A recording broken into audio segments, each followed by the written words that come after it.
Good afternoon, good morning, good evening, wherever you might be in the world. Hello, Facebook. Hello, YouTube. We were just talking about Mr. Bardwell's video. If you haven't seen Mr. Bardwell's It's on Fire video, then I should probably find a link and put it in there. So, Ian, tell me what you were just saying to Bruce there. I was just watching because I've not seen this until now, and Gary mentioned it to me, and he's trying to bind it. Quite literally, a flame comes out at the front with the camera mount. I'm just watching it again now to get my... I don't know how he managed to do that. That's incredible. It's what 1,200 milliwatts of raw power will do to you. Flaming. That's absolutely. We're joined by Corey as well. Good day, Corey. We're just discussing. We'll bring you along in a second. We were just discussing a video from our world of DJI gear that's been revved up to 1,200 milliwatts, and the chief proponent of that is Ian in the top. He's the person that put the first video of how to do that out. Yeah, I'm going to blame you. I'm going to utterly blame you. Yeah, blame. Oh no, there we are. Him. It was him. It was him, Your Honour. As usual, we've got a lawyer here. It was him, Your Honour. They've opened it up. This wasn't available on the initial firmware. So what they've done in the background on the latest firmware is added more output options if you do a certain thing about it. Now, this information had been leaked online. Where it comes from, no one knows really. I can hazard probably a good guess. However, it allows the unit to go up to 1,200. And Bruce made the point, it isn't actually as big as the clickbait title on my video and all of the other ones make out. It's 3 dBi. At the end of the day, I think, off the top of my head, Bruce, is it? Yeah, 2.3 dBi, I think. So it's not, it's not going to make much difference at all. It's the clickbait titles is 1,200. It's 1,200 milliwatts with dB. We live in a world where more is always more, isn't it? Two is always better than one, regardless of. I think Bruce was the first to get on and go, it's actually only 2-point-something dB. Well, anyway, in many ways, he is a spoil sport. In many, many, many, many ways. Can you imagine how much of a spoil sport you're going to be if you're at the field and you've got 1,200 milliwatts on 5.8 and everyone else's FPV's falling apart left, right, and centre? Yeah. The nice thing they actually did was add a lot more power options as well, and that was actually the big story in that update. Was originally you only had 25 milliwatt and 700, but what they actually added was 200 and 500 in there as well, and that was for the co-channel interference of anyone walking around them as well. So yeah, 200 milliwatts is a far more social power level for most flying and around fields and things, and this you're going to go a long way.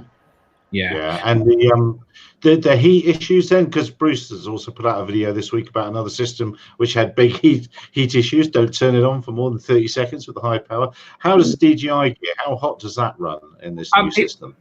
It will go up to about 58 degrees, and then it goes into low power mode. The unit always thermally manages itself, whatever happens. Okay. So even at this 1,200, it will enter thermal management if you have power limit turned on. If you don't, it will eventually turn itself off. The power limit feature will basically reduce the power to stop it overheating. If you turn that off, it will heat up to a point where it's no longer safe to use, and it will reboot. And it will reboot in flight as well. So it's not recommended to have power limit turned off above 700 milliwatt. It's better than bite frost, because with bite frost, if that heats up, got an aeroplane here, if that heats up and you don't do anything about it, then 2 little fingers come out of your goggles and poke you in the eyes. Just the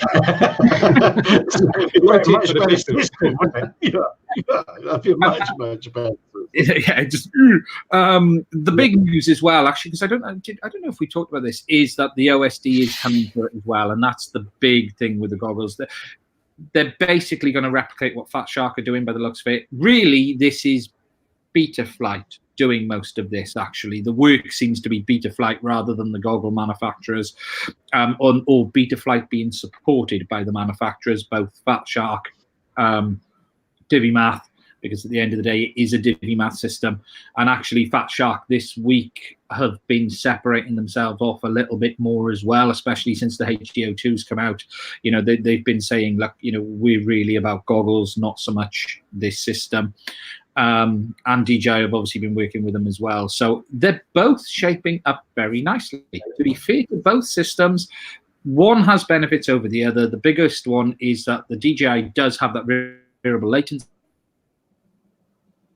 Uh-oh. That it drops into that analog type behavior when the signal goes off. You had a bit of a latency there, Ian. That's your beer and chip related in the hotel after the drone show, UK UAV commercial drone show that you've been. Is it UAV commercial? Whichever one you've been at today. Yes, yes. We'll talk about that. We'll talk about that in a minute, though, because we've got good evening, Boo Boo, on the comments. We've got Corey and Tony here. And if you have ever seen this hangout before, look, he's having a cheeky beer. I wish I had one of those. Tony Hallett is from Unmanned Response, and Corey Bauer is a lawyer. And I've forgotten to take the name of your company down, Corey. You'll have to correct me in a minute. But you were dealing with a case. There was a chap, Robert Layman, and he faced some quite serious charges for overflying some dogs over there in the USA with his Mavic, I think it was. But again, you'll have to correct me. So perhaps, Tony or Corey, do you want to pick up the story and unpack it a little bit more? Well, what do you say, Tony? Who's going to take the ball? Well, yeah, Corey, you might as well. You had 2 years with the case. I only had the past 9-10 months with it. So you were there for the beginning. So you might want to just hit on a few points with that. Gary, first of all, thanks for having me back. There were only 2 of the drone media giants in the world had publicized this, and you were one of them. So, and that was very helpful. So we appreciate that. And we appreciate you having us back on to talk about how it worked out. So with that, Corey, if you could maybe go over a few points for him that maybe I didn't even cover the first time around. Sure. So essentially what happened was 2 years ago, I had a man walk into my office and say that he was accused of taunting canine police animals at a private facility in non-restricted airspace. And it was a guy who trains police animals for the DEA, other federal agencies, as well as local and municipal police departments all across the United States. He was charged with not only taunting police animals, but eco-terrorism, harassment, a number of things, all felonies and some misdemeanors as well, about one level below what a homicide would be, because these are felonies in the 2nd degree. He came into my office and he told me, listen, this guy's he's a 70-year-old Air Force Reserve veteran, and he's like, I wanted to fly my entire life. I couldn't afford it. I couldn't get the pilot's license, so I bought a drone. And he said, if you pay attention to the drone data, you'll see that I'm innocent. I hear that all the time, right? I'm innocent, right? But I looked at the drone data, and at that point in time, all I had was the data that was off of his DJI Go app, because it was, in fact, the DJI Mavic Pro. Obviously, that DJI app could be altered in some way. When you're putting it, you just put it into a zip drive, right? You could delete some of the files. So the question we had was whether or not the internal SD card and the external SD card would match up with that DJI Go app. And the FAA actually got involved in the case when the Commonwealth of Pennsylvania sent the data to the FAA to be analyzed. They came back and they gave us a report, as well as all of the drone data that was pulled off of the drone. From the internal SD card, all the photos and videos off the external SD card, as well as the DJI Go app. They lined up perfectly. There were no missing flights. And it actually, every single flight that was alleged against him by an eyewitness was actually contradicted in this drone data. They were saying that he was flying at 10 feet in the air above the kennels, back and forth, trying to harass these dogs. They said that he was essentially peeping in windows at night and doing all these other things that, frankly, the drone data completely contradicted. And he never flew at night, ever. You guys are all well-versed in drone piloting. I would imagine you'd know how hard it would be to fly a drone out of the line of sight at night in between buildings and around, looking in windows and things without any illumination or anything of that sort on the drone itself. He was a novice at best. So I think that along with the drone data, the fact that he was completely incapable of even performing the things they said he did, the jury responded well to it. Can I just stop you a second there, Corey? So the dogs are one incident, but obviously then these are other alleged incidents that they're talking about of peeping in. Or was he doing this all on the same flight? No, so they allege that he was doing this. He was exhibiting this behavior with his drone for like well, at first they said it was over about a month, in the month of October, and then they ended up saying that it was in fact over from, I'd say, July to October when the FAA data came back. And then at trial, they said, well, no, this had been going on all the way back to March of 2017. So they kept expanding it. And what actually had happened was he had flown over the property in question 9 times from July 2017 all the way to October. But 9 times out of his 96 total flights is what it showed, the drone data actually showed. And they alleged that every single time he flew over, he was taunting people, animals, looking in windows, trying to get the business to stop functioning as a dog training facility, which is where the eco-terrorism thing came in. And we learned a lot of things.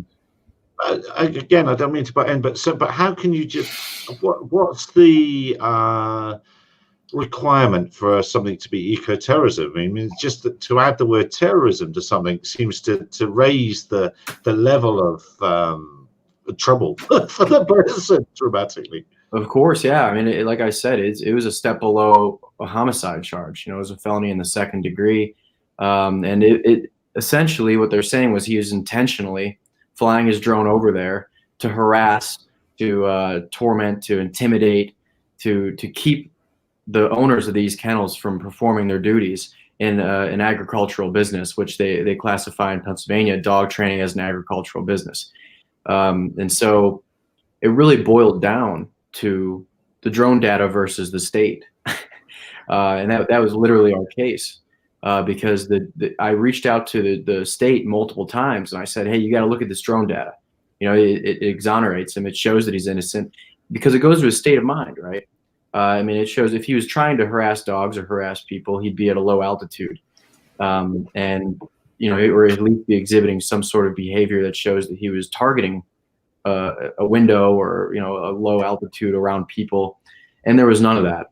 So what we ended up doing was having Tony's team come in and analyze analyze the data for us and kind of see what it exactly what exactly meant and how we could prove it and how we could use it in court and have somebody actually authenticate it, and then go up against the Commonwealth's case and figure out whether or not their allegations lined up with it. And so it was interesting to bring that in front of a jury. And we actually used air data and showed the flights in real time to the jury and had them witness every single flight he took that was over the property. So it was interesting. So Tony did you were in charge of the data piece, were you then, Tony? And other guys, if you want to jump in with questions while we're going here. Corey came to us, and one of our other guys, Sam Cadwell, and I had worked on this case from the time he brought it in. We, I as I explained the first time on the show, I'm a former police officer. Our company is predominantly involved with public safety agencies and helping them get up to speed with drone applications and training. So when Corey contacted us, it was a little bit unusual to hear from a defense attorney asking us to get involved with a case. So we had read the accounts, we read the complaint, and our initial reaction was, we're not going to help this guy. This guy is awful. And Corey convinced us to just look at the evidence. It took us about an hour to see that this guy was completely innocent. He had nothing to do with what they were claiming, and that was outrageous that they would attack this guy publicly with these kind of absurd charges. I've never seen such horrific police work ever. And so we said, we're going to get involved with this because I think it's more than just a case of he said this and he didn't do this and so forth. This is a case that could have an impact on the droning industry, and that's what we're part of. And when we see that there's an injustice like this, when you have this absurdity that they were going to persecute this guy, not prosecute him, then we felt it necessary to get involved with this and do our part for the industry. And we felt bad for this guy. I mean, he was an older guy, retiree. He didn't have much money. He's had his life turned upside down for 2 years. And so we started looking at the data. We said we can make this work. The issue is going to be how do we get this into court? Are we going to be able to show the stuff that we can see? And so that became a big part of what we talked about. And it wasn't a matter of how do we figure out what to show. It was very clear what we could show. It was how do we do this in a courtroom? And Corey was masterful with handling that. Even though there's really no precedent, we're working with no blueprint here on how you take a felony case to court with the drone. So we were pretty excited to be part of sorting that out. It took a while, but I think we did a pretty good job of that. And when it came time to go to court, then I think we were all pretty well prepared. And I don't think that the other side was very prepared, other than to just make allegations. They couldn't really back anything up. I don't mean to stop the other guys. Jump in, guys, if you stop me talking. But surely if a court case comes with lots and lots of kind of silly claims in the end, really, you must hit a point where it goes, ding, ding, ding, ding, ding, ding, this can't make sense. Surely they shot themselves in the foot with just the amount of silly claims they were making, or did they need to or were they just trying to put the frighteners on an old man, for instance? What was the end game here? What were they trying to gain out of this? Well, I can't speak for Tony about what he thinks, but I personally think it has a lot to do with the fact that it was a novel case. I think that the district attorney in this town, in this area of Pennsylvania, it's a smaller town. I'm based in Pittsburgh. It's in between Pittsburgh and even a smaller city named Erie. So there's a lot of small town politics, and there's a district attorney there who was just recently convicted of jury tampering in his own right. And that guy, so that guy's gone, and then there's a new one. And I think he was trying to make a statement. And so he decided to overcharge. I think he overcharged with intent, trying, as one of the people just commented, I mean, it's knowingly or intentionally. And so they went too far with it, and they couldn't prove that with the drone data. And so they essentially tried to ignore it. And our theme in the trial was essentially, we're going to show you everything. And they're not going to, because they can't. If they show you the drone data, then they'll lose. And so we went out of our way to show them literally every single thing, because it went to our guy's state of mind. It went to show that he didn't even realize he was doing any of these things. He didn't know that the risk even existed. And that was it was an interesting thing, because what they did come down, he was acquitted of all of those major crimes, but he wasn't acquitted of one of the summary offenses. And that says a lot about what a jury is going to do for drone pilots going forward. What does that mean? Sorry, just could you unpack that a little bit more for me? Sure. So a summary offense is essentially a parking ticket. It's essentially it's like a speeding ticket, maybe a little bit worse than a parking ticket. It's like it was a $150 fine for disorderly conduct, and they found him guilty of that on the basis that he had recklessly ignored, you could say, an FAA regulation being you can't fly a drone out of the line of sight. And when he recklessly disobeyed that, the jury found that he caused a public inconvenience. And so we found him guilty of that smaller summary offense, which is really, really low. It was a $150 fine. And it was interesting because that kind of tells drone pilots, at least in Pennsylvania, that a jury can find that you don't have to be even, reprimanded by the FAA or kicked out of the AMA, for example. You can be held accountable for your drone flying or your piloting behavior by a jury for being reckless, in the sense that you don't follow those guidelines or those regulations. And I think that that's something that we've also seen in other states. There was a case in Texas, very similar case in Dallas. So yeah, I mean, it's it's something that I think drone pilots, at least in the States, are going to have to worry about going forward.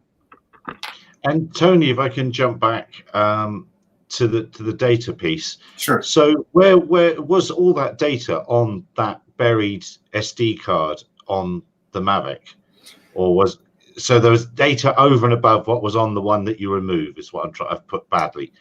Yeah. What I think what most people don't understand is that a lot of drone models, including DJIs, they have a very secure SD card that you can't tamper with because it records all the actions every 0.4 seconds, everything about that flight. And it's there because people would contact the company and say, hey, I was flying your drone and it just suddenly flew to the left and crashed, and it's your fault. And they could pull that up and see if it is their fault or not. And so they're very good with keeping that data secure. And so that's what we were able to look at. And when you're able to look at it, you get every reading that there is, again, every 0.4 seconds. So more than twice a second, it's telling you what's the height, how high is that flying, how fast is it going, what direction. You could even see the sticks on the screen and what direction he was manipulating those control sticks. So it's very compelling, and there's no way that they could have argued against that or said that we manipulated that data. And the FAA told them that too. I mean, that's a given that you can't change that data. So that was key to it. And once we had that, once we reviewed that, there was no question what this guy did and didn't do. And their accusations just grew even crazier as we gave them information. And Corey had us give them everything that we had, just totally transparent, to hopefully that they would look at this and say, you know what, we're wasting taxpayer dollars, we're making a mistake here. Instead, they just doubled down and said, we're digging in and we're going to get this guy. And you can't do that when you have data like that. I mean, what else did we really need at that point? Can I just accuse somebody? Why is there no charge against me? Can I just foster? Well, the thing is, if I accuse Bruce of doing anything, he probably has done it, so it wouldn't be a false accusation. But can a person just accuse somebody of something and not have any comeback if it's proved to be wrong? Sure. Yeah, you can. It happens all the time. We get that. It's always he said. And very seldom do you see the police turn around and say, well, we're going to arrest you for filing false reports with police. In some cases, they should. I think that the remedy to that, at least in the United States, is filing a lawsuit. And so that's I think kind of takes the place of going back to somebody and saying you filed false reports, because then it's on them to say, to prove that those reports were false and so forth, and everybody's kind of exhausted with the whole thing by that point. That's my perspective. Corey, I think, might see it different as an attorney. Well, I mean, I stay away from that stuff. I mostly just defend people, and that's why I have a job, right? Because there are people who are wrongfully convicted, and certainly people who are wrongfully accused, and the power of the accusation is unbelievably strong. I mean, it can take people out, and it took Bob out. There was actually just an article in the local paper for him on Monday, on Veterans Day, fitting for him being a veteran, talking about the acquittal. And I know that meant a lot to him. And I think it meant a lot to his family. And it's hard. It's a difficult thing to go through. And being completely candid with you, most of the time, they are in some way guilty, right? I mean, most people are, at least to a varying degree, guilty of some crime. But it felt very, very humbling, and it was an honor. It felt very good to help out Bob. He was somebody who we could prove was innocent, and that's rare, right? And I think that's something, again, it's something that drones, unlike any other type of instrument of a crime, can help to prove. I mean, it's unbelievable. I mean, imagine if firearms had this type of GPS technology attached to them, and every single slide pull and trigger pull was monitored, by these GPS satellites. It'd be an incredible feat, and it would honestly change the way we deal with crimes across the world. And I think drones are a unique thing in that way. I know in the university at Cranfield in the UK, they have a digital forensics unit now. And I know one of their recent cases was a chap, he murdered somebody, and he said, no, I was at home doing my washing, and they took apart his washing machine. It was a fancy one that could be app operated, and they proved that his phone was far away, and he fired the go on the washing machine from the scene of where he was murdering someone. So a little bit of thought about that. And also they're undoing door triggers. So there's no doubt that digital devices will have they'll have an impact in crime scenes moving forward. So you've set some sort of a precedent now then of drone data or of aircraft data being used in a court case. So going forward, will that be promulgated amongst the lawyery world, amongst the judgely world, and will they know about that? Well, we're certainly going to hope that they do, and we're going to try our best to make sure they do. Tony and I and his team. I just spoke here in Pittsburgh at the local bar association on technology and the law with a couple of other colleagues, and that was my topic, was the fact that whenever there's new drone laws coming out all the time in America. I mean, it's something it's a burgeoning sort of area. So new industry. Yeah, it's a brand new industry, and the law is always slow catching up to any type of technological advancement. So we're dealing with really some catch up, and it's not being done properly all the time. And a lot of laws are just unbelievably vague. And the only way to really get to the truth in this instance with these drones is if they have some sort of capability of logging this data, then you have to go to that first. That has to be the first step, and not just for a criminal defense attorney, but also for the assistant district attorneys, the prosecutors, the district attorneys in charge of prosecuting, whomever it may be. They have to go to that first. And that was my topic. And Tony and I are going to Anaheim in February to discuss drone data and the importance in the forensics world to the American Academy of Forensic Sciences. So we're trying to get it out there. I think it's going to be an issue that rears its head more often going forward than it has, obviously, in the past, and it's only going to get more and more regular. Wow. Well, fair play on this, Gary. I think for one, have you done a story again on this recently or not? Because I think this dropped in my inbox today, so we've got the guys to like a few hours ago. Okay, I think with the acquittals, but it's worth you linking to that local story and giving it a bit more of a global view, especially for people in the US. So they'll know this case has taken place and the outcome of it. One thing I would add, though, I wouldn't oversell the internal logging. For example, people that are mischievous with their Mavics, there's already YouTube videos on opening it up, removing the SD card. In fact, what they do is they remove it and put in a far smaller one for the deliberate intent that it logs very little, so there's no evidence.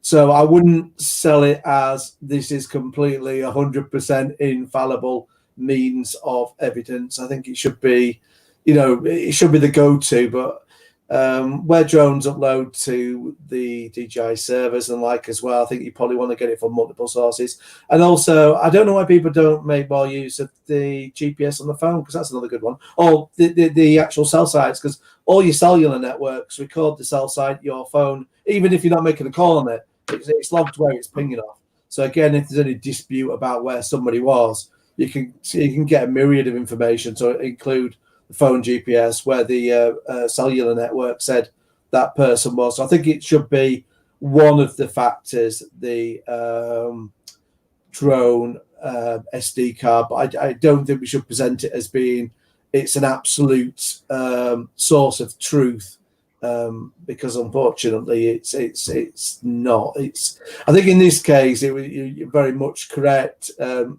have gone to it and used it as so much a central part of it. It's the police really should have looked at that first, and it should never, as you said already, it should have never gone that far.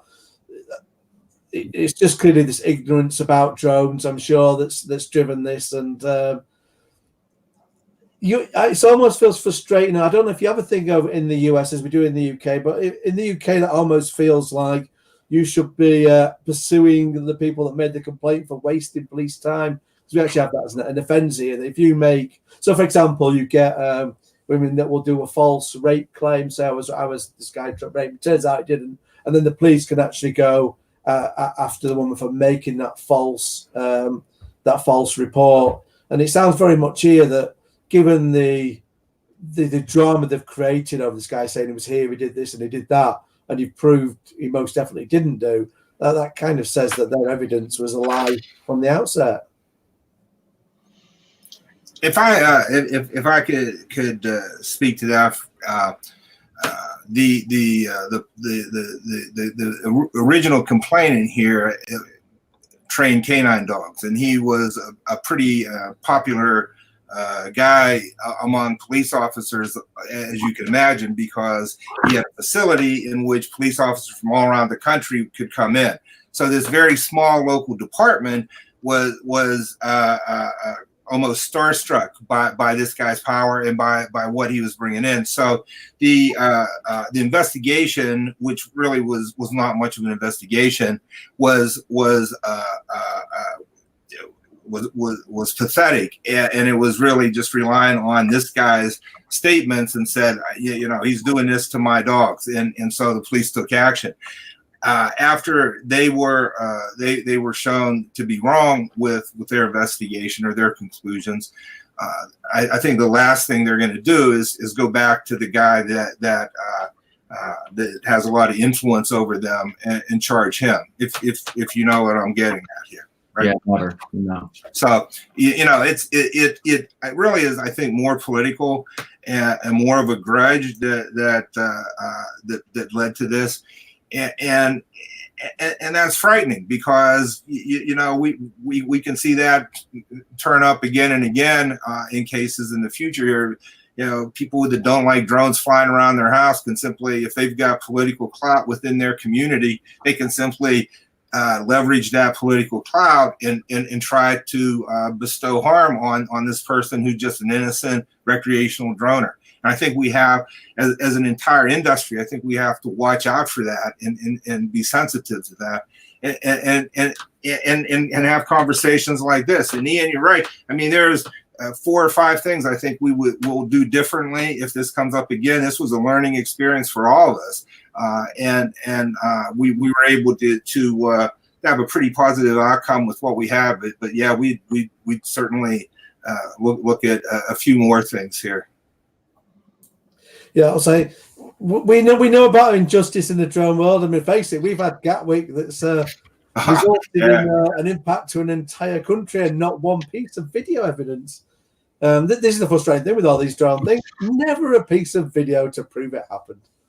Now, do those people, does that couple need an attorney, or is that all cleared up over there? I think that. I'm sure they've got one, but we've not heard anything about it. But I'm sure that'll be ongoing. Funny enough, Lou will turn up in the comments, but I was speaking to somebody yesterday who lives near Gatwick and is an ex-CAA employee, and he was also fingered by Plod. He was asked by Plod in the Gatwick situation because he was known to be a drone owner in the Gatwick area, and the police tapped him up, and he was he was a legal guy in the CAA. So anyway, moving on. It is interesting in this that the SD card data is going to take a whole new form, because its original intent was for warranty for the most part, in the sense of its data was collected so manufacturers are able to back up what users are saying. For the most part, you can download them for diagnostic purposes, so it helps with that. But it is also going to be a nice tool of, I wasn't that low, I wasn't that close, because as Ian was saying, it can be manipulated to remove logs or be wiped, but what it will also show is what you did do, and that's really where it's going to help people, is to prove that I was there and this is where I was when I was there. And I suppose that's when it's going to get interesting. But is it signed? Is it digitally signed so that someone can't put fake entries in to give that stuff? What kind of protection is there from that? They're encrypted. They're entirely encrypted by DJI. They have only their own software that reads them. You can't just delete one because they're sequential, so there'll be one missing. the only way you could delete one would be the last one, and it would be a lot of hassle. And as we were coming towards the UK laws coming in, which are on hold a little bit now, but you know, if you did go out flying and there was a knock on the door 20 minutes later, and that aircraft was taken, as that was the possibility that could happen, the reality is your evidence is there in that aircraft, and it could be for your benefit or against you. But it is good that this data is actually being. Yeah, I was going to say as well with SD cards, regardless whether it's a mobile phone or a camera or a drone, you can detect and recover deletions off them.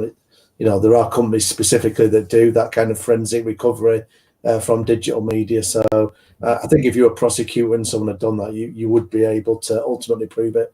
With the DJI, does it also download to the app? Yeah, it takes a second log. So everything's logged on the app as you fly, but the main flight log there's 10 times the data in the aircraft log than there is the app log, purely just because of the data at the receiver end is logged from the receiving. So, but all the good data is at the aircraft. Yes, I was going to say it's similar to the Pixhawk when you've got your data flash logs, and then the other one that slips my mind, but you can have a lighter log that's stored locally. So you got some protection in case PC Plod takes the evidence and accidentally loses it. Yeah, there's your proof of innocence gone. Yeah, 100%. All right, guys, I'm sorry. I've got a meeting I've got to jump into, but thank you so much for having me. Nice meeting all of you. Tony, thanks for the invite from you as well. I'll get you guys noticed. Thank you very much. Well done. Top job. Thank you. Oh, there we are. Right, it's gone now. We can start talking about it. Are you still there, Tony? You're in I'm still here. Yeah, my camera's froze up here, but I always seem to have an issue when I'm on your show. There we are. Ryback said, please address chain of custody in these drone crimes. I've probably got that in just too late. I don't really know what that means, so I'll leave it to you. Yeah, no, I could address that a little bit. That's typically an issue more for law enforcement, in that whenever you have evidence, you have to go through certain procedures to make sure that doesn't get compromised or contaminated, and so it tends to be you seal evidence and you sign off on what you sealed and so forth. Digital evidence is a little bit more difficult because you can just copy it and paste it and mail it to somebody. So in this case, the digital evidence that they're talking about or that they're asking about is the FAA actually is who pulled that data off of the drone and put it into and made a copy of a flash drive and provided it to us, and so that wasn't compromised. We got the evidence directly from the FAA, and they were present at the trial, and they attested in the court proceedings to the validity of that data. So it wasn't just us peeling it out and saying, okay, this is what we found. It was really, this is what the FAA found, and nobody could really question that the conclusions that we made from that. I mean, as everybody's been talking about, you really can't alter that data. If you try to pull that SD card out, it's such that it'll break, and then it's not usable, and you don't have the evidence at that point. But at the same time, you know that, well, whatever's in there could have been compromised, but if it's still intact, then that's good evidence.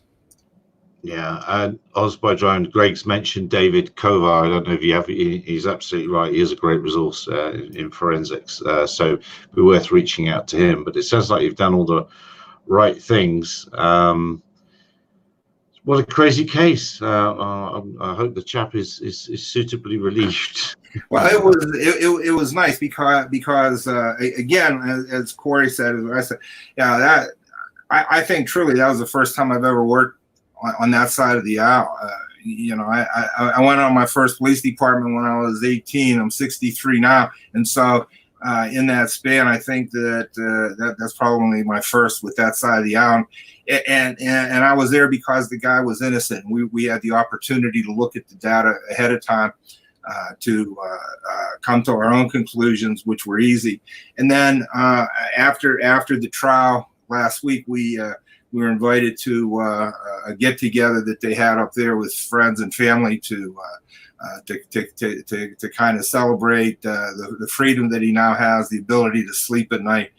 And it was really nice going into that party and seeing Bob in a relaxed state, and everybody around them who had believed in him the whole time, just on faith, and people thanking Corey and thanking us for the roles that we played in pulling this together. And so that was very nice. It was a nice outcome, a nice ending. I worry about how many endings aren't so nice for people who are innocent and who are wrongly accused like this. Well, it's interesting that they had to go all the way down to get in the speeding ticket fine to get him for at least something. That seems to have a lack of malevolence to it. And also, at what point does your local law department sort of have jurisdiction over aviation stuff? Because that was an aviation regulation you broke, wasn't it? So, yeah. Yeah, I mean, it was unusual in a lot of cases, but we also have a lot of confusion about how to proceed with any of these cases with our police department clients that we work with. It's in the United States. If you have a federal law, which this is the FAA, a federal law that's enforced by federal law enforcement agencies. So the FBI can enforce the federal law, but state and local police departments cannot enforce it. There are a few exceptions, but in general, you can't enforce the federal law, and likewise, vice versa.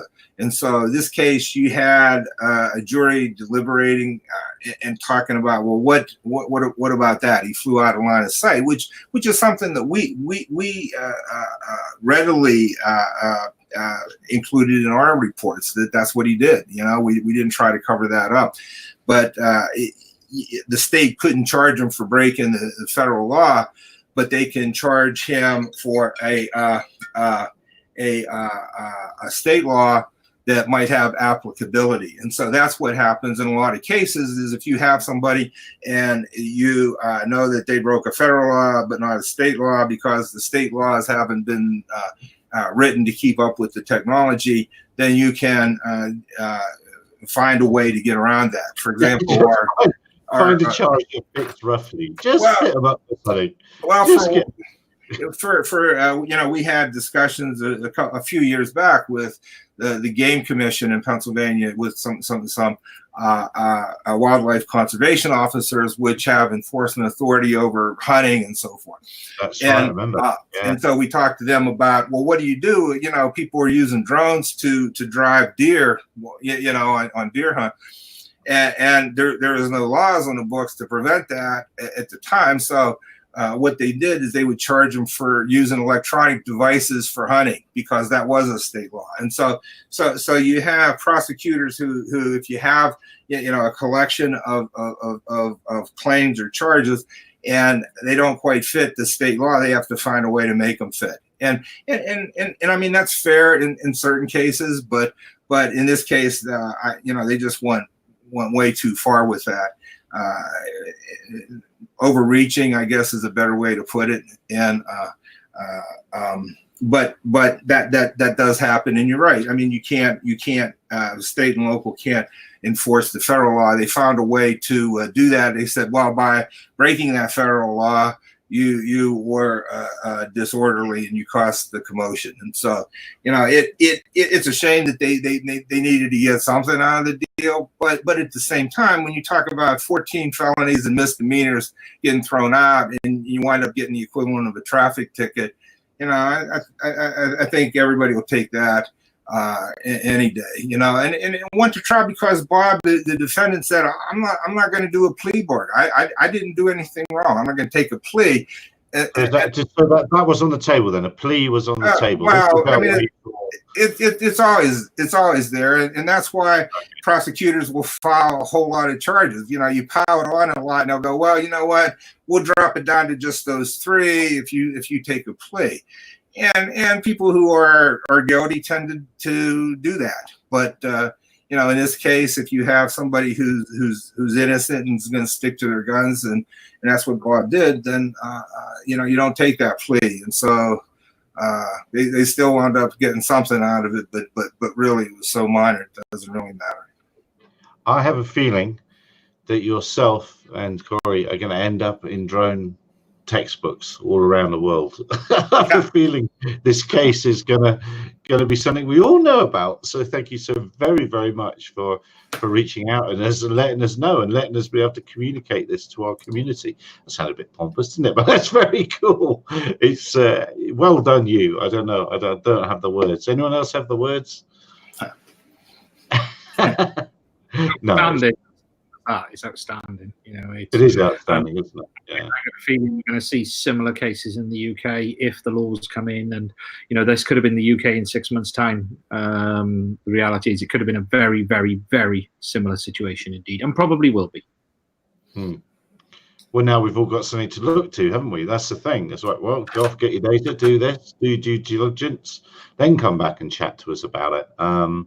Yeah, but it is ridiculous. We're at a time where we're the vilified social group, a very small but very vilified group of dronies in the UK. Guy Fawkes has just happened. Lots of fireworks over there. Far fewer charges related to that. A much more dangerous thing. You know, why somebody should be allowed to buy explosives and let them off in the street is beyond me. But maybe I'm just getting old. Yeah, that's crazy. Well, the way we're vilified. Well, again, thank you for having us. We really appreciate being able to put the word out and call attention to these sorts of things. And that's a lot of times that's enough to prevent more cases from happening. Just when people have an understanding, we're going to be most of our work is with law enforcement. Like I said, we're going to be stepping up our efforts to share information with them, to show them how easy it is to pull up some data if they have a complaint. You know, because most police officers don't know this technology, and we want to give them the tools to pull that up so that they don't have to get themselves into something that they can't back out of again. It was great to be able to talk about it this soon with you. Like Corey said, we're presenting the case at the American Academy of Forensic Sciences conference, which I presented last year. There's 4,000 people from around the globe, so there's probably going to be maybe some people from that UK case you were talking about that will be in our session. So and so those are the kind of forums we want to be able to bring that up in. And so, yeah, anytime you have a case, if anything you want me to come on and discuss, just let me know. I read your columns daily, so I do follow it. So I might anticipate something in writing, so you want me on for that. But yeah, thank you everybody for your time and attention with this. No, it's our pleasure, our honor to have you aboard. Thank you very, very much, Tony. And stay with us if you want to stay with us for the nonsense part, because I think this is where we're going into the nonsense part. Sure. So you're very welcome to join into the nonsense. I'll try to get my camera working here. Yeah, fair enough. Ian, MadRC, you've been at a UK drone show today. Tell us about the UK drone show, what you've been at today. I have. I've been down there causing a little bit of trouble, as I always try to do. Yeah, it was the commercial UAV show in London. Third year I've been now, I think. It was okay. It was smaller this year. To me, I felt it was smaller. It was in a smaller room overall. It didn't seem as big. No major presence from large manufacturers. No unique this year at all. Parrot sort of were there, but they were Pix4D were there on a little stand, and I think there was a Parrot guy roaming around, but it was very small compared to last year because they had a massive stand last year. DJI were there in partnership with iRed, who is one of the dealers for the enterprise gear, and they were just there to support them, and there was some stuff on show. But overall, the show did feel a bit more compact, and some of the interesting takes I had where there was no NQEs. I didn't see one proper NQE there at all.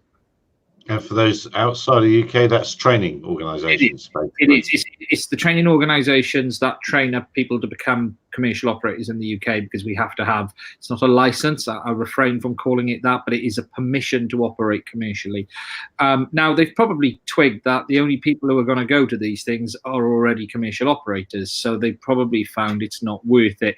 But I did find it interesting. Last year, they were all there virtually, and this year none of them were there, so it does show a change in tact from them. Probably the race to the bottom. That's because they're too busy doing complaints on the CAA against each other. Come on to that in a minute. I don't know what you're talking about. Controversial. I'll move on, Gat, as if that never happened. Hang on. Let's just think.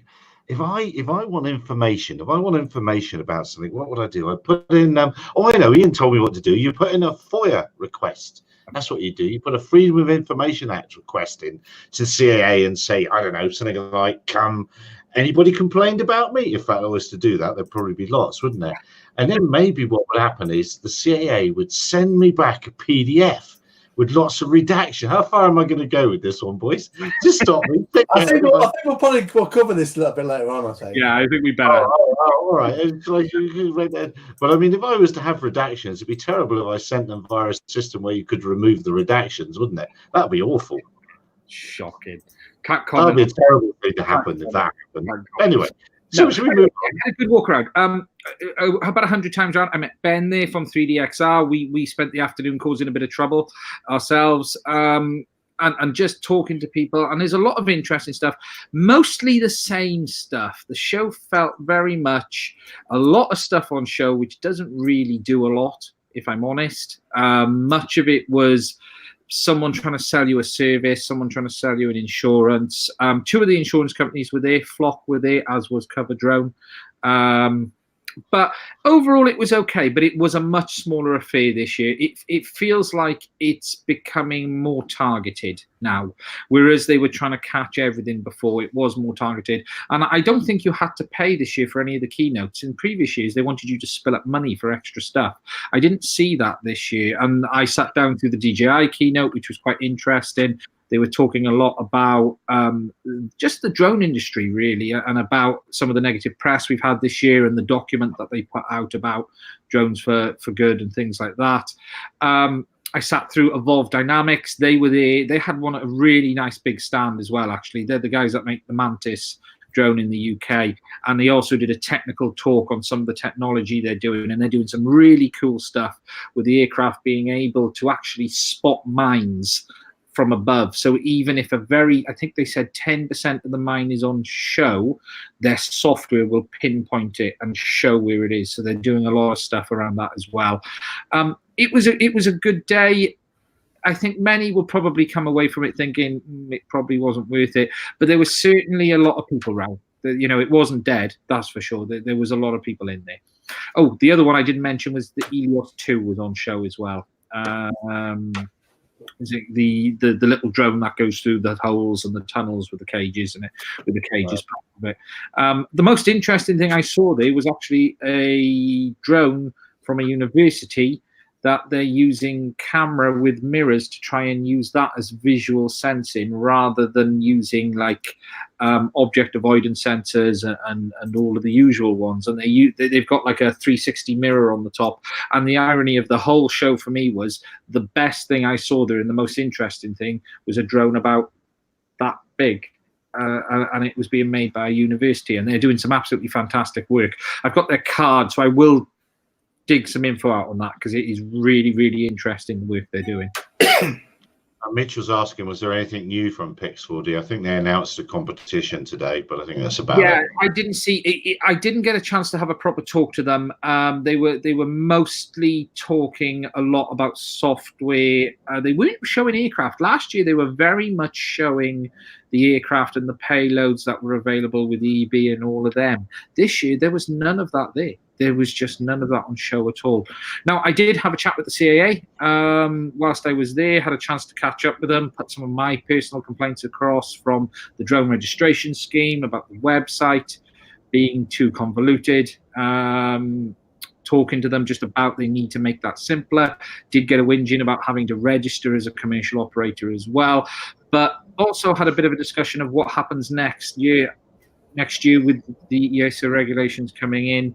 And they seem to be saying to me that what we've seen should pretty much be what we get. And it was implied to me, and if this could be wrong, but it was implied to me that they're not going to layer any more with regards to commercial operation over those regulations. So as they're coming from the EASA in, say, category A1, C1 aircraft, you would be able to operate commercially. And then there was no intention to put requirement for commercial operation on top of it. You went away for a second, but maybe that's why there were no NQEs there, because next year there'll be no requirement for them. No, well, it's going to change, yeah, and it's I asked them, okay, as this stands today, sub 900 grams, I'd be able to operate commercially in this scenario. Are you going to put something in place to prevent that? And the basic answer was no.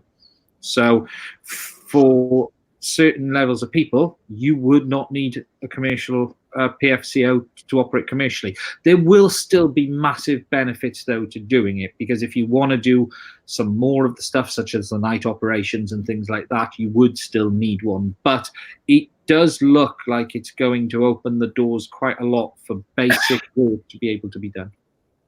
Well, that's cool, isn't it? Because you'll be able to see if your business idea works with a Mavic Pro, which is just under 900 or 900, whatever it is. But they'll definitely make it fit, as they've just made the Mavic Mini.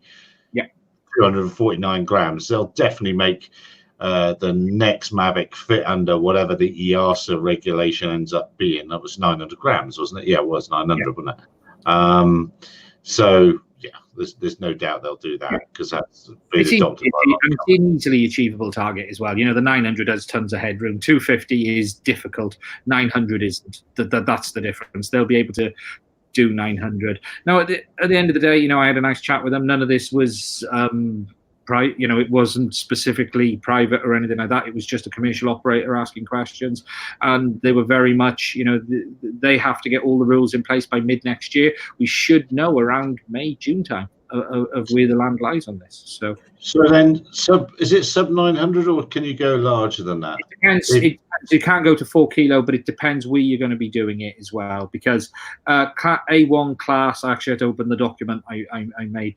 A1 class C1 aircraft will be sub 900, and you will be able to use that with a simple online user manual, online training, and you would need the foundation test for that. Now, we haven't seen that foundation test, but that is still, as far as I was aware, that the intention for that was to be online, but that could change. Okay, so this though is, sorry to interrupt, is you've still got NQEs steadfastly saying no, you'll need your equivalent of a PIFCO, but I've seen a CAA staff member on Twitter, even going back several months, was quite categorically saying, no, that's not the way we believe it to be. So it's all a little bit confusing at the minute. I'll never assume anything until it's the day and the laws are all written and we're told what they are. Because I think if that's the case, you will have NQEs lobbying and say, no, we want you to put something in regardless, otherwise we'll be out of the, someone that would be out of the job. Because even though if you've got heavier weights and that where you had to have it, you would still have a less turnover of people if you've got smaller drones which they can operate and sort of test out the waters. Because a lot of people that are going through the process at the moment are simply testing out the waters, and that's why you see after a couple of years, probably half have dropped off and given up with it, because it's just really a tester first. Yeah, because there's been no backup to that point, isn't it? You know, they're not allowed to operate commercially beforehand. Therefore, they're having to go through all of this and then try and build a business. So it does make far more sense to be able to actually legally operate, build a small business, and then have the stage of going, you know what, I want to have that larger aircraft. I want to be able to do this extra stuff that I can't do under the current permission. So I'm going to go and get this additional training and pay this extra money and get my my permission from the CAA. So it, you know, technically it makes far more sense than what we have today. Far more sense, because what you have now is a guy goes, I'm going to become a drone business, and the first thing he has to do is that course. And that's the first step he has to take in doing it. And he's not got any experience at that point, you know. But no, and as Ian said, the NQEs have been very vocal on this. And I've challenged them, and a few have. And again, I just simply said to the CAA, what is the situation? Where do you expect us to be mid next year? And they're already in the process of doing it. So from the noises we heard, hopefully what we've seen is what we get in the document they published. And that was always my argument with this.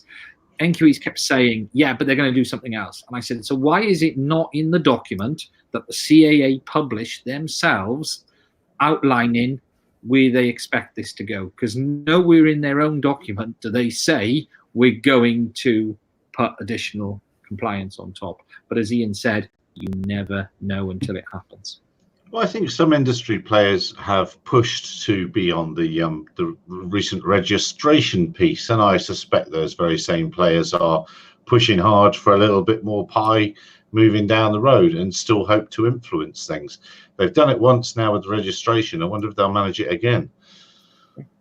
It did. You know, I did ask CAA a bit of a cheeky question on what their thoughts was of the sub 250, and they just sort of gave me a bit of a wry smile and just said they're playing to the rules. So, you know, because it's funny, there's been a lot of talk around that the last week of, you know, regulators at the end of the day, they make a set of rules. Will they change it within the EASA rules? It doesn't matter. You'll have to register anyway. So because it won't be deemed as a toy, and it has a data collection device. So the reality is the non-registration problem actually goes away with the new rules coming in anyway. So yeah. They don't now category. It will self by middle of next year. It will go away automatically. Yeah. Only for some people, if you're flying models, it'll be a different story. And also there's the unknown question of if you're flying FPV without a recording camera anywhere. You're not collecting data any more than just looking around with your eyes. So does that require registration or not? Wow. I think the way that it is in UK, if it's got a camera on, that'll be it, period. Yeah, but that's not what the regulation says, and these regulators like to work to the letter of the law. A data collection device implies you are collecting data, but you don't collect data when you look around. You don't collect data through a camera that has no SD card in it any more than you collect data through a telescope. So I would think that if they're going to hold us to the letter of the law, we could hold them to the letter of the law and say, no, look, I didn't record any of my flights. I didn't collect any data. I'm sorry. This is not requiring registration. It's under 250 grams. Yeah, I think it's a tough one. You wouldn't want to be the person arguing it. Yes, I would. Yes, I would. You would, but I mean, most of the people wouldn't, because what happened here is they just go breach of the page, and you're locked up, and then they'd be figuring it out. Yeah, it's a frustrating one really, because I mean, a lot of your races, and I mean, obviously, you've got your two set of people: those that want to film. And those that want to race. And I would say, you'd think, you know, if you've just got an FPV camera on, then it's transmitting back. It's not really collecting data, but I don't think they'll never risk doing that differentiating, because people are using GoPros, and obviously with those you can bang in an SD card and then you could be recording, so you can't really risk it. So I'll be surprised if it is pragmatic. Well, here's a question on that. Is it technically data collecting if the goggles are recording and the ear end isn't? Yeah, just like most FPV. you know. Yeah, but if you've got a set of goggles with no DVR and your camera is just a little CCD camera like a run cam, there is no capability of recording. So therefore, you could argue that it's a toy. There's no, and even when we talk about this toy thing, you know, you get this little Banggood special with the little 720p Wi-Fi camera. Everybody would say that's a toy. You know, it's a toy, but it's got a data collection device on it. So does the data collection device really define what's a toy and what's not? Actually, there's something interesting about that conversation came up about the EU regs around toys, and they think that whole paper is going to be rewritten as well, because it was never intended for being used in the class it now is. You know, the new regulations have gone, and this is what we define as a toy, but that was written literally for teddy bears, things like that, and kids' toys. So that whole document will probably end up getting rewritten as well as a result of this. Well, they probably didn't believe that really capable machines would be arriving at 249 grams. They probably didn't want to have any conversation about it. You know, it would have been hard to. Well, we've been predicting it for 2 years, but it would have been hard to predict 10 years ago. That's for sure. What else was I can't remember what I was going to say. And it was something about the show, but never mind. What other nonsense have you seen, Angry Bystander? Nothing. The world has been a serene place. There's been nothing going on, except that report I tweeted in America where they reported that there is increased number of collisions between drones and aircraft. A lot of rubbish. Where are all these increased collisions? I haven't heard of them, but that doesn't stop the media from making it a fact. Yeah, there's a bit of a raft of those stories again this week, wasn't there? I wonder what conference was going on or what was happening that made that happen. Oh, I don't know if the UK viewers have seen that the BMFA has got a mention in the Telegraph today saying they wanted a carve out. I thought, well, that's a bit late. You know, it's why they're thinking. Have you only just tweaked? They reckon the BMFA reckons they've lost 2,000 members in the last year, which is very interesting. I saw that earlier in the week, and I think Alan Yu actually mentioned that on his vlog. So it's been out there for a week or so, I think, that information, that report. Obviously, they issued a press release, and the media is just catching up to the bottom of that bucket. But yeah, the BMFA, a bit late to the party. Absolutely, and of course, when the EASA stuff does come out in England, we'll have a very good idea of the number of people that are going to register, because they probably will have done by then, because we'll be into the first summer flying season, or register and sort themselves out in the UK, and we'll see just how much money this whole registration scheme is losing. It was interesting. I saw someone else who had asked the CAA, what is the point of registration? And the CAA's response was, it'll give us a handle on how many drones there are out there and how many people with drones, which is completely wrong, absolute rubbish. It won't give you a handle at all. It'll only tell you how many people have registered, which is a totally different number. And if things go the way they look like they're going, it's going to be a smaller number by quite a significant margin than the people who actually fly model aircraft or drones. It's quite interesting. In America, they keep adding, every time somebody does their 107, they keep adding them to their numbers, but they don't take them off as readily. So the numbers going up, but it's not the reality of because the recurrency is low. People aren't retaking the test, but the base number is still going up. Oh, look, we got 1,093,000 billion people. No, you haven't, because only. Interesting in this is where do they stand if the numbers of registrations are less than the three main entities groups put together? Because that's when it puts them in a difficult position. You know, if you add up FPV UK, BMFA, and the Scottish modelers, you add them all up and say it's 70, 80,000 members, and they don't get near that in registrations, because at the end of the day, your choice to register through those organizations is yours. It's not, they're not forcing you, and they're not, I'm assuming they're not going to tell them who isn't registered. They're only going to be telling them who is, and the data who isn't registering, I'm assuming, won't be going over. But that's not a question I've seen asked. They can't do it under the data protection law, can they? They can't pass your data on without your permission. So they couldn't just give them a list of all the members and say these are, these aren't. That's what they want to do, isn't it? Isn't that what they wanted to do? I think you'd have to sign, or I think you'd have to say something first to agree to it. I guess it'll depend on the terms and conditions of each site that everyone's already ticked off. I don't think any of the organisations will be keen to pass on anyone other than those that have opted in. But I guess that's a question for them to answer and clarify. I thought it was interesting on your on show last week that you'd had Jonathan Register reply on your actual video, and they said they weren't prepared to go through this malarkey of having to extract things in Excel and send it across, and would only take part were there an API. Yeah. Do you see that? No, I didn't. Well, I'm good at this. I'm really good. Comment at on your own video. Really? Was They it? could just put it in a PDF and just redact the people that don't want the data going through. One way of doing it. Yeah, but trust these two to bring up the scandal that's going, or the drama. What is? Gosh, I can't remember the term. There's the digital drama queens. That's what you are. Digital drama queens. Most of the trouble.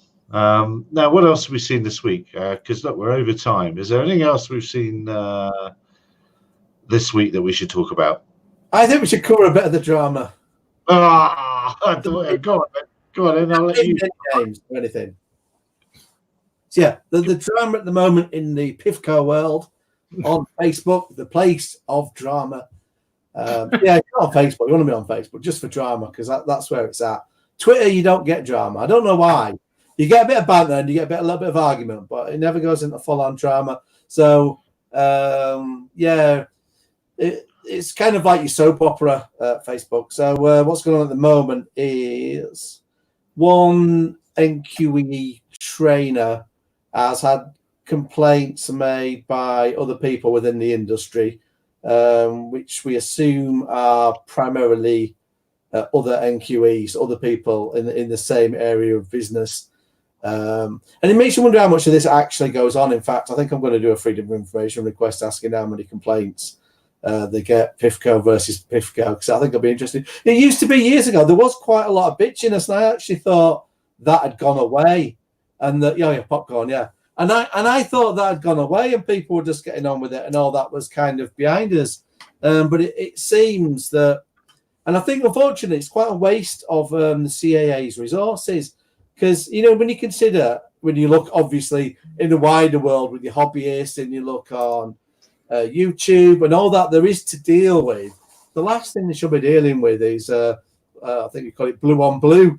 You know, it's like, one operator reporting another, and people looking at other people's videos and saying, well, that's not legal, and that person has gone, you know, for the training, and they've interpreted it, because the trouble is you can interpret the law differently than people do, but you shouldn't be prejudging somebody else's work. I think that should be down to the CAA to do.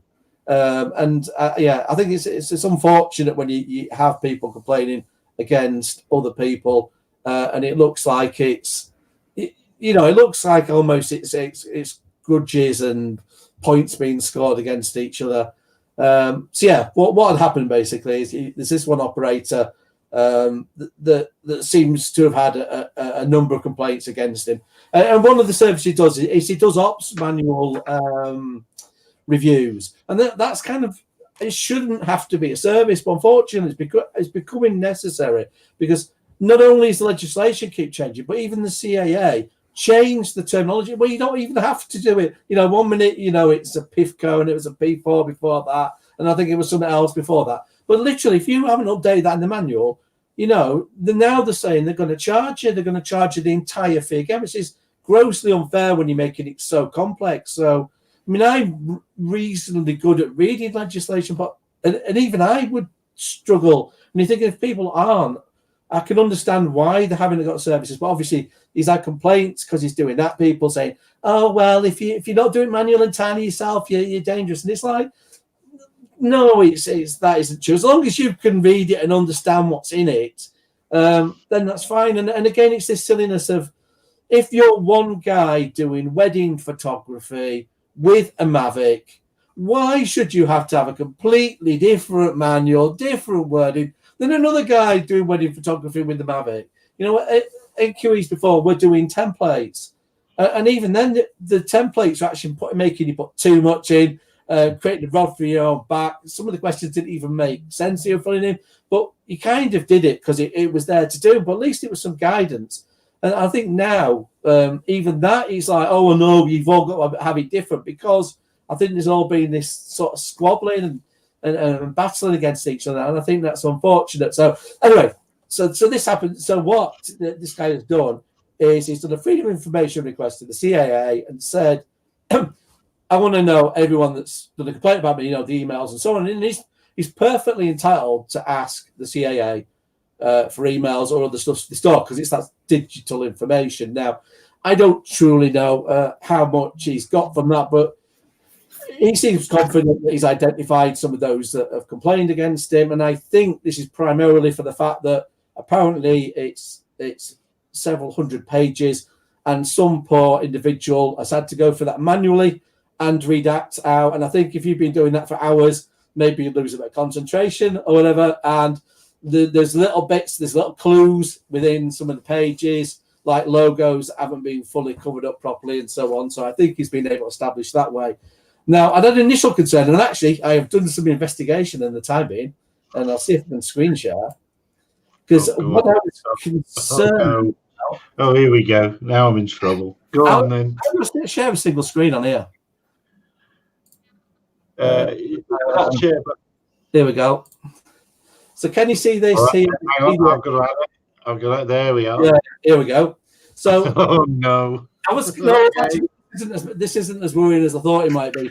There's an issue if you had an older version of Adobe Acrobat, that if you did redactions, it wouldn't actually redact all the data. So I thought, because the first thing, obviously, with us being interested in the Freedom of Information Act, is you would think, any information that identify anybody would have been redacted. And no fair play to the CIA, they have done that. But the concern was, had they used a really older version of Acrobat, in which case it could be recovered. But for people's peace of mind, I don't think they have done, because you can see here, this is one that the CAA have sent out on a PDF, and I've just tested it, and here we go. You used to be able to get these and delete them off, and you could read what was behind, but as you can see here, it has genuinely blanked them. So I suspect whatever they've sent out, anything that's behind the black bar is genuinely hidden. So I think, but obviously I don't know, as I haven't seen the exact PDF that they've sent, but I suspect they're going to be safe from that viewpoint. But it's probably just the manual redaction that hasn't worked so well, rather than all the information being revealed for everyone to see. I see. Now, how do I can remove that from the screen? You're done with that, yeah. Well, you're done with it now. It's a bloody mess. This is the problem, it's nasty, it's particularly spiteful, and the whole thing is, it's all got very nasty, very spiteful, and totally unnecessary, frankly. Unfortunately, we're in a position where everyone is fighting over scraps of work, and that is the basic reality here. And you've got one or two people trying to get one over on the other. And I ran a business for donkey's years. There was a very simple rule: worry about yourself, not what others are doing. If you spend the time worrying about what others are doing, all you'll ever do is do that, and you won't build a business. And it's just a shame it's come to this. Ian mentioned about the Ops Manual Writing Service. To be fair to the person involved, I have never seen a single comment saying he didn't do a good job. What he was doing was a very good job, just people didn't like certain elements within the commercial operator community didn't like it. And the NQEs are fighting over people, 500 quid a training course. Yeah. Everyone is fighting for this money that is getting less and less each time. And as I said today, there wasn't one NQE, as far as I saw, at the commercial show, and that says a lot as well. I missed most of this. Ian caught me up a little bit about it, at what was going on, and then I did a bit of digging and had a look around, and it's just a shame. It's just silly. And what I will say is, some people are coming across very badly in this. Very, very badly indeed. And if they're trying to run a business, they're not doing themselves any favors, that's for sure.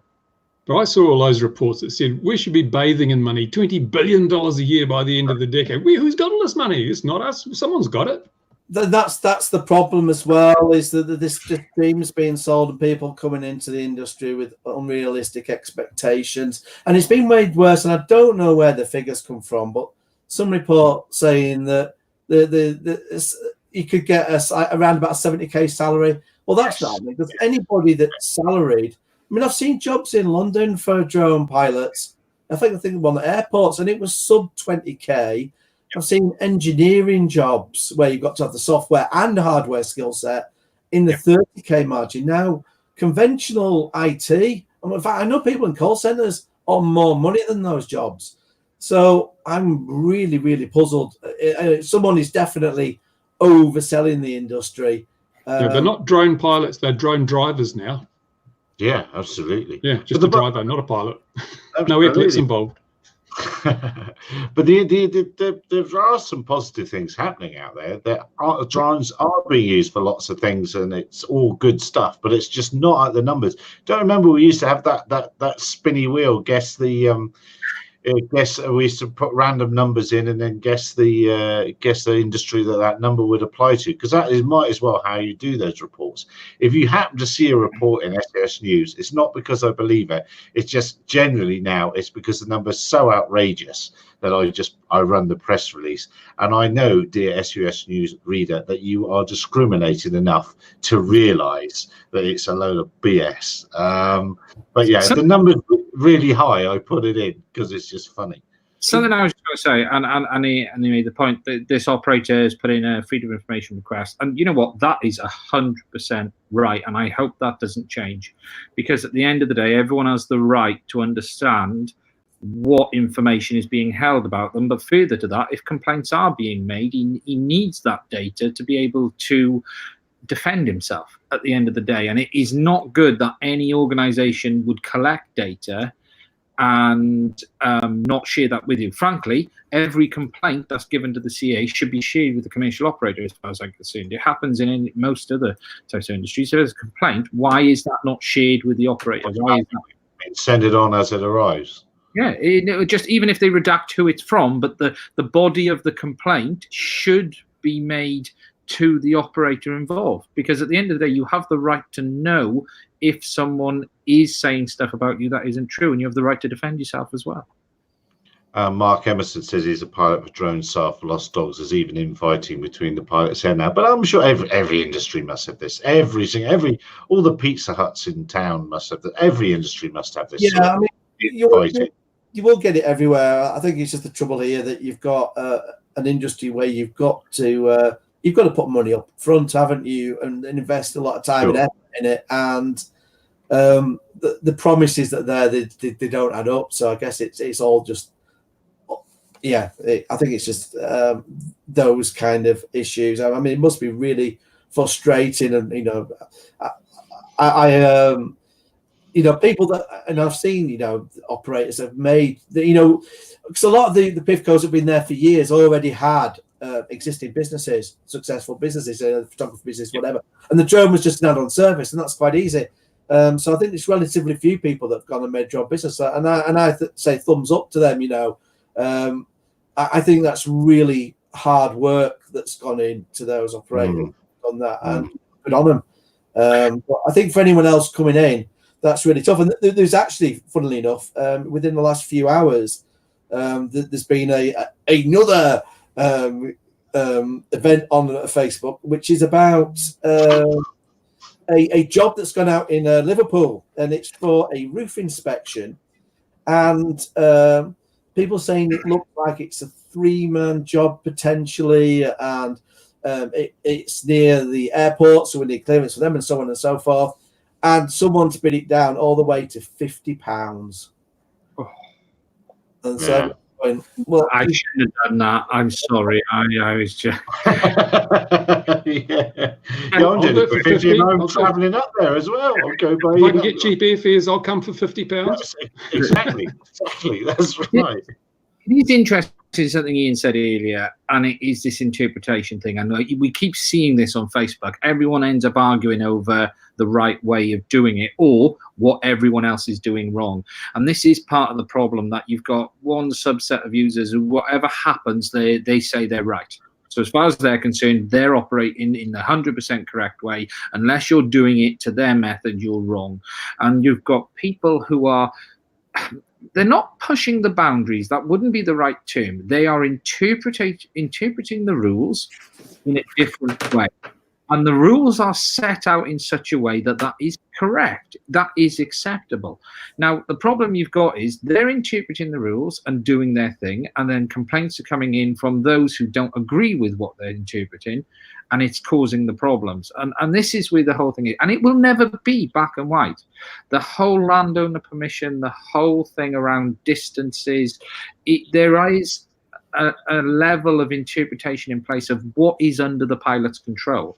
You know, is it as simple as knocking on a building and saying, please don't come out for 5 minutes? Or is it as simple as taking them into the car park and having them sit down for 20 minutes in front of a briefing? You know, there is a lot of stuff that is flexible here, and that's what causes the issues. And you've got a subset that go, no, you must do all of this stuff 1, 2, 3, 4, 5, 6, 7. And there are people like this operator who say, no, you don't need this bit in the middle. As far as we're concerned, this isn't necessary for this kind of operation, and my justification for that is this, therefore I'm not going to do it. And the funny thing is, the CAA could deal with a lot of this because it's the same issues over and over again. For example, you know, really when an area is active, what's the word I'm looking for? Congested area, because the way the laws are written, there's basically the law is just very strict.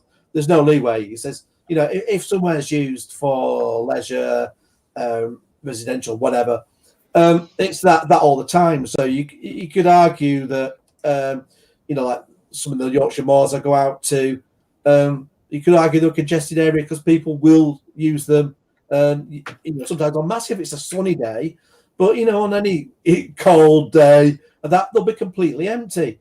And so, you know, some people say, well, it's empty now. There's nobody here. There's, you know, miles around.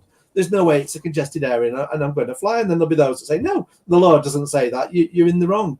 And it's silly things like that where I wish the CA would come up with some more pragmatic wording or clarify just one way or the other. Even if they say no, there is no, you know, there is no flexibility. This is how it is. Just say it. And they're on the forums, you know, the Facebook groups and Twitter, and they, you know, they're not for seeing these questions coming up, and they're not even chipping in and saying no. And that I find frustrating as well. It's like, why not put this on your website, or why not jump into the chat? There was a question before over tethered drones and people thinking it was a way out, and you know, fastening it, you know, tethered to their Phantom, and then just doing it wherever lights. And then when the CA requested that a few times, he actually specifically put a section on tethered drones on the website. He said, no, you can't use that as a get out. It's a drone all the time. The fact you put a piece of string on it makes no odds. And I really wish these questions that are coming up would also get the same treatment. And that, I think, would help put a lead on some of this, certainly on some of this. Because I feel at the moment that you've got CAA's time really being wasted, and that's incurring a cost on them that ultimately gets passed back to us all anyway. You know, I really wish they were being used just for genuinely serious cases and people that are, you know, genuinely out there doing something dangerous. And I also find it frustrating that the people that will jump up and down and scream about the most minor things, you never heard them when there was that air racer thing that was, you know, massive kilograms just being flown around near people. You know, things that actually could have killed people. Never a word, but you know, these little trivial points always. But they've just been talking about their flipping a glorious time at Glorious Goodwood. They've just been on a podcast, the eVTOL Association or whatever, telling us how good they are. And when I said, as Bruce has mentioned, that other great social place, LinkedIn, when I said, well, did they mention the flyaway? There seems to be quite a bit of silence on that point. But yes, you're absolutely right. That was a nuts thing. It shouldn't have been allowed to happen. But there we go. Have the CAA got enough people? That's we're going to wonder. Maybe that's why they're not reacting all over the place, because they haven't got enough staff. Can I ask a question in here? Yeah. We have that kind of a problem here, and one of the causes, I think, is that people will look up they'll go online and they'll look up what the rules are, and they'll find a piece that's 40 years old, and so here's the FAA saying here's what the rule is, and they follow that rule, and when you say that's outdated, they don't know, and in the FAA's website, I mean, they try to, I think, get as much information out there as possible, but navigation's not really easy if you don't know, if you don't have a history with working with them. So is a lot of that just a misunderstanding of what the rule is? Because here it's a moving target in the United States. I mean, every year we've got a new set of rules we've got to adjust to. Is it the same thing there? No, it's not that they've changed. The problem is they are, for the most part, intentionally grey. They are massively open to interpretation. So let's take one scenario. You're not allowed to fly over a building at a certain level that isn't under your control. So define control. Right. And that's what that often causes issues. You know, is it simply a leaflet through the door to say, I'm flying a drone tomorrow at between 8 and 9 a.m.? Or is it everyone in that building taken outside into the car park and given a 20-minute briefing? And these kind of issues that cause it. And you've got, you know, one set of users that are very rigid in what they do, and they operate very well in what they do.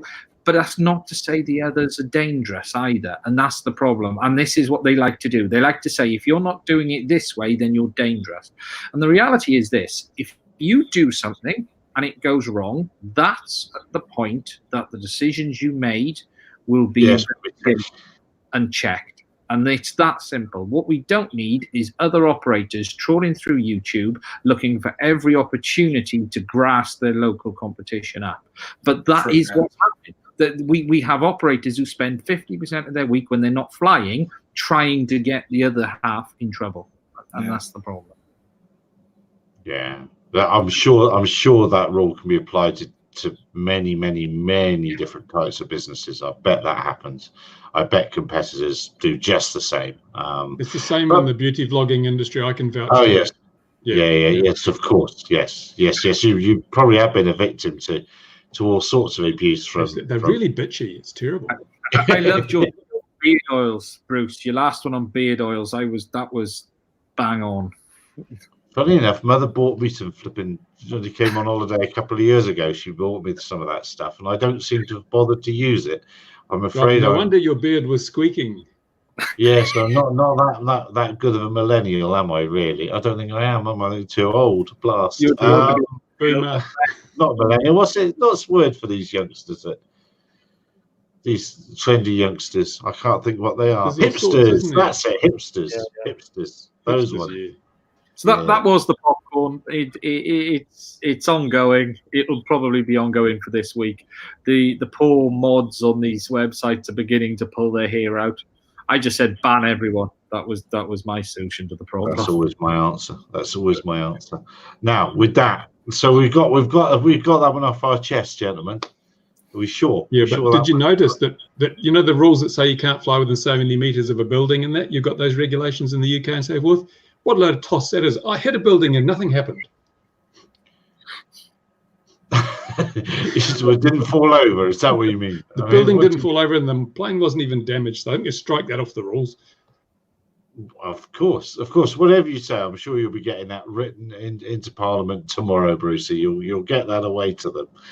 And the thing that you was talking about before with the number of registrations, when I read the original CAA thing, they said that they were under an obligation to cover the costs of the system through the registration system. So what happens if they can't? Are they going to put the prices up to like 50 quid a year or something? How are they going to deal with that? They are, and people will say, yeah, that's fine. I don't mind paying that much for my hobby. And then there'll be 20 people that register, and it'll cost even more. I don't get the logic. I don't get. We can wind this all the way back around to Tony, really, the idea of registering and remote ID and all that sort of thing is just so there is some forensic data when the incident or accident occurs. That's probably how they're going to sell these things to us. But I just how long is your registration good for over there? 12 months. Oh, just 1 year.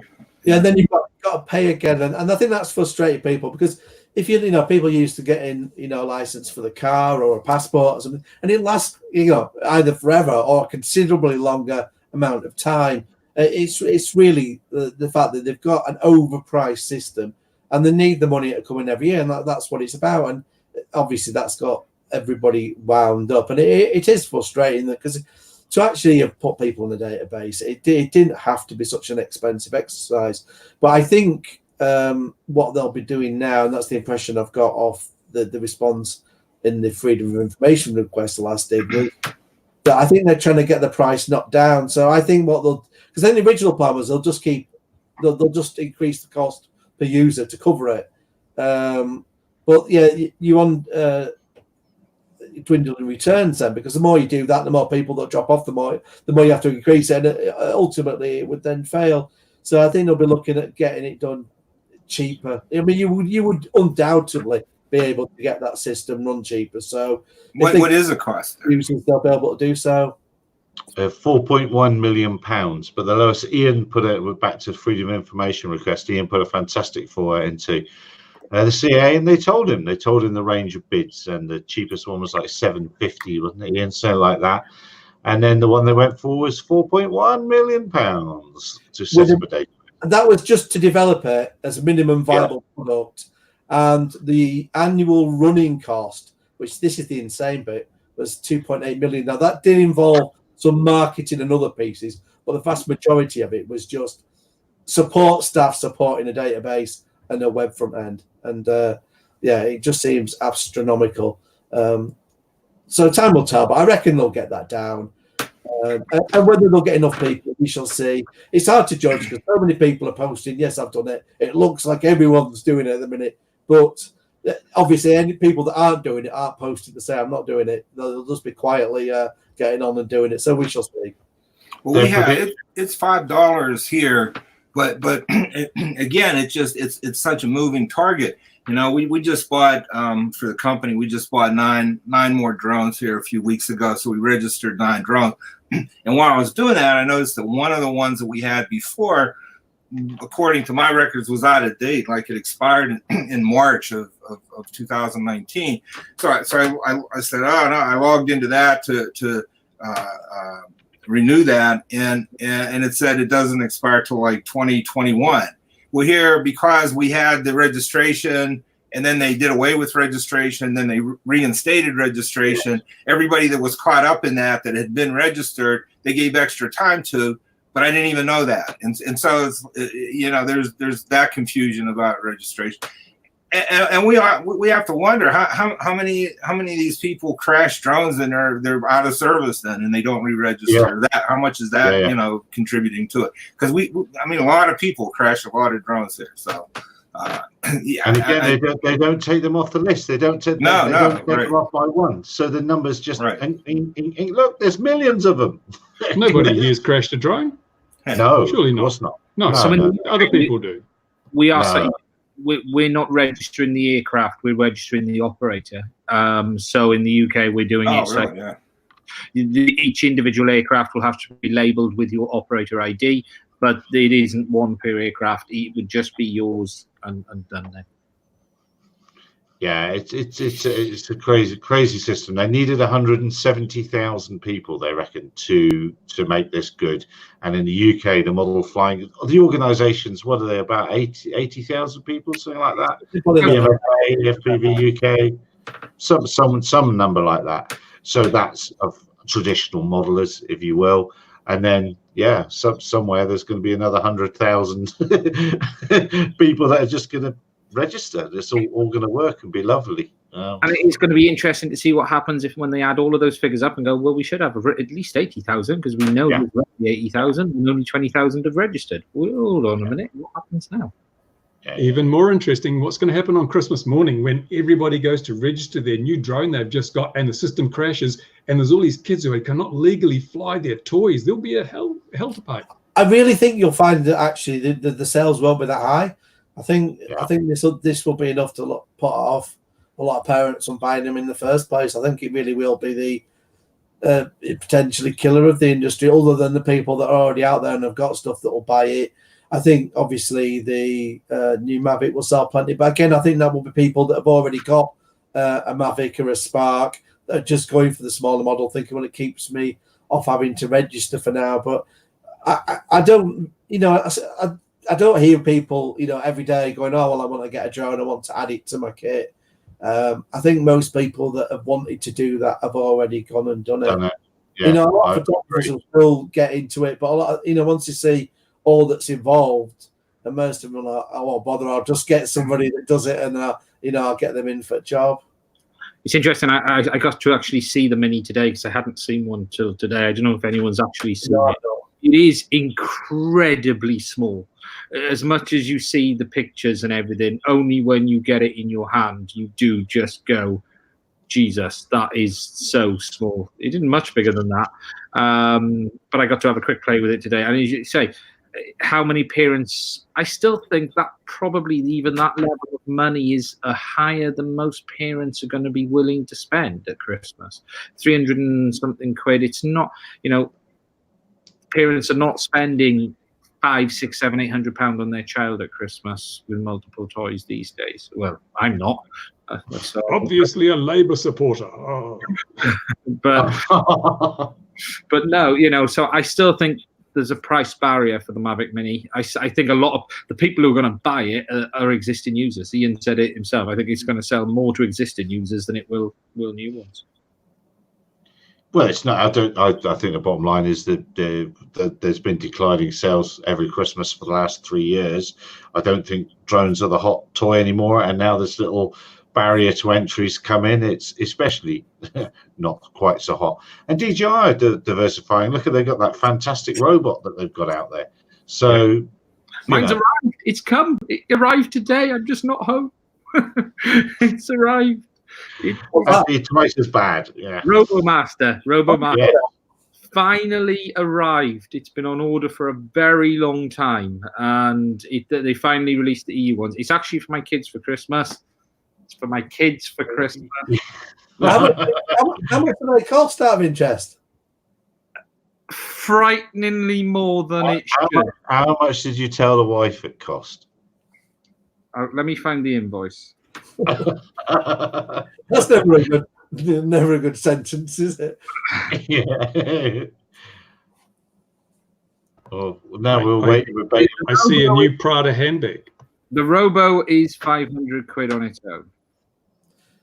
So what else does it need?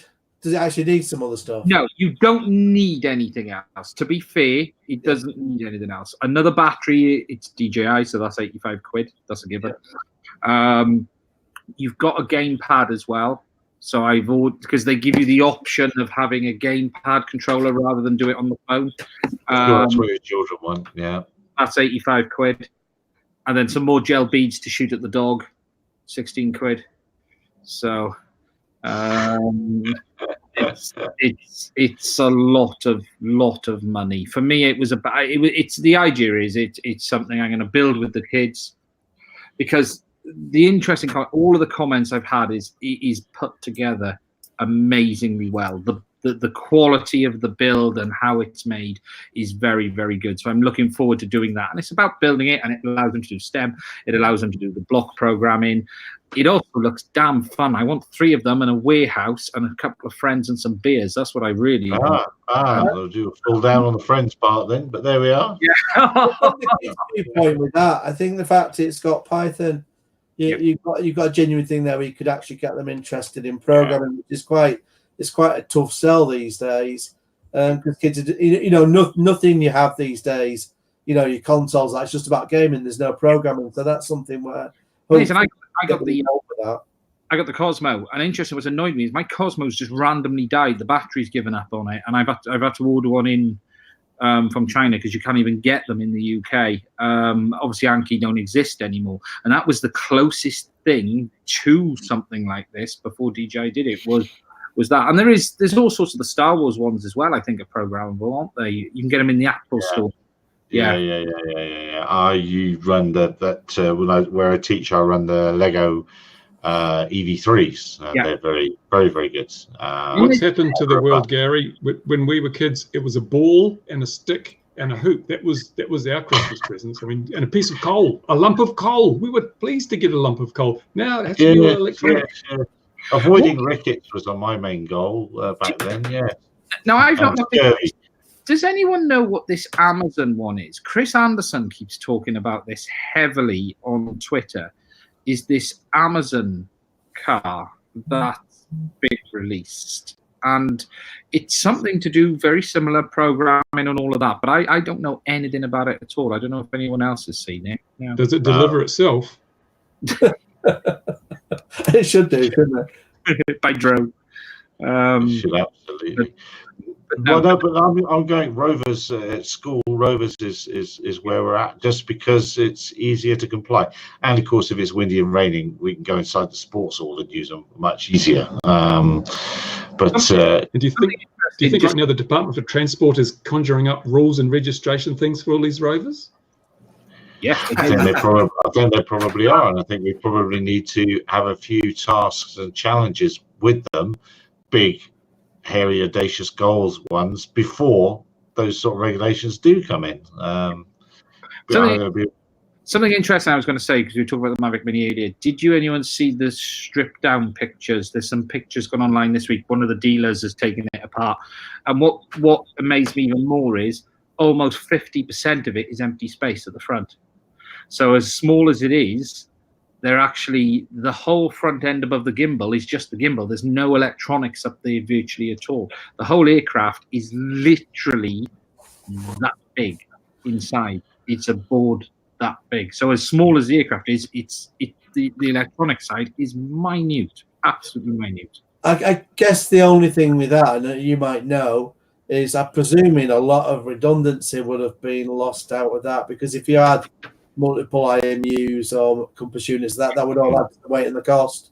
Yeah, they took a lot out of the Mini. The Mini didn't have the Mavic Air. Didn't have a lot of it as well. It didn't have the dual compasses. I don't think this. Maybe I haven't actually looked. Probably need to look into. It is using. It was something interesting from the tech side of it. It is actually using the Umbrella H. Is it the H20? Forgotten now. I have to check this. Which is a very powerful SoC, but obviously people are saying, does that mean it can do 4K? Just because the processor can, there's still thermal considerations that need to be taken into account with it. But it was amazing to see in a strip it, how much space was still in there. As small as it is. I'll just say it is the H22, the Umbrella H22. So they bought them out, didn't they? Or what did they do? What did DJI do with them? They had something.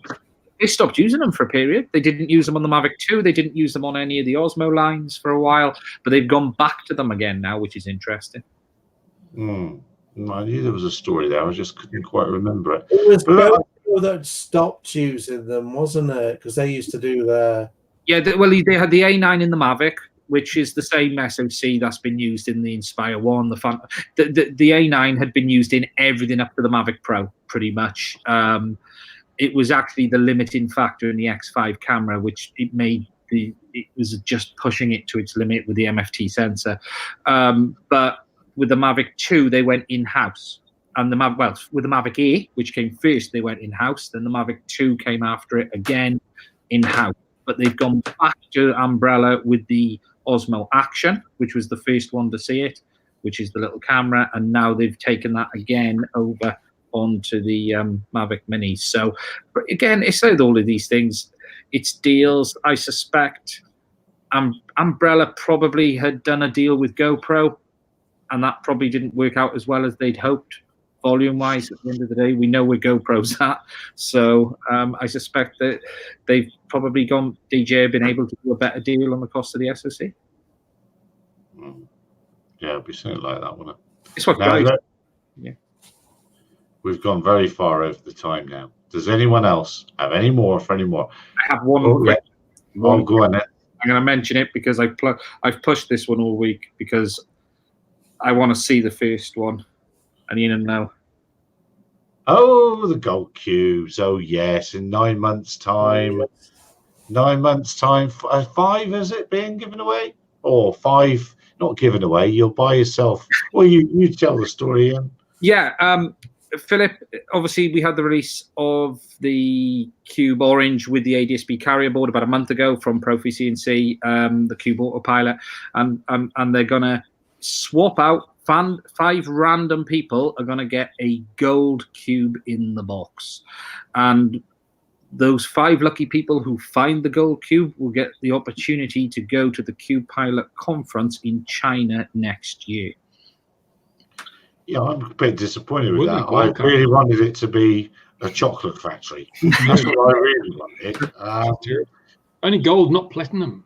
No gold, and it's not painted. It is plated gold, and you will get to keep the gold cube as well. He doesn't want it back, and it looks like it's going to be. I'm not going to use the word all expenses paid because that probably isn't the right term to use, but they will get you over there. Poor Philip will be there like head in his hands right now. But he said it. They will get you over there to the conference. So pole dancers are extra. Yeah. But Ian knows the numbers from his hotel room there. Anyway, trying to come up with a way of getting ourselves or making ourselves the gold cube and hope one of them doesn't get found. Yeah. That's a funny idea. It's a very cool marketing idea. You're right. It should go further. It should be everywhere. So look for that gold cube, kids. But I want to say, yeah, it doesn't mean to say because it has tickled me because it's quite good. I like it, and it's like one of those little things you don't see manufacturers do stuff like this these days. Yes, it's true. It's true. Yeah, fair play to you, Philip. Well done, and Profi CNC and Hex and all those good people. So with that bombshell, I think it's time. We've been going for an hour and 50. My goodness me. Dear viewer, thank you very much wherever you are in the world. Have a lovely, safe rest of the week. If you're flying at the weekend, enjoy it. If you're flying in the week, you lucky devils. Gentlemen, thank you very much. Tony, top job. What can we say?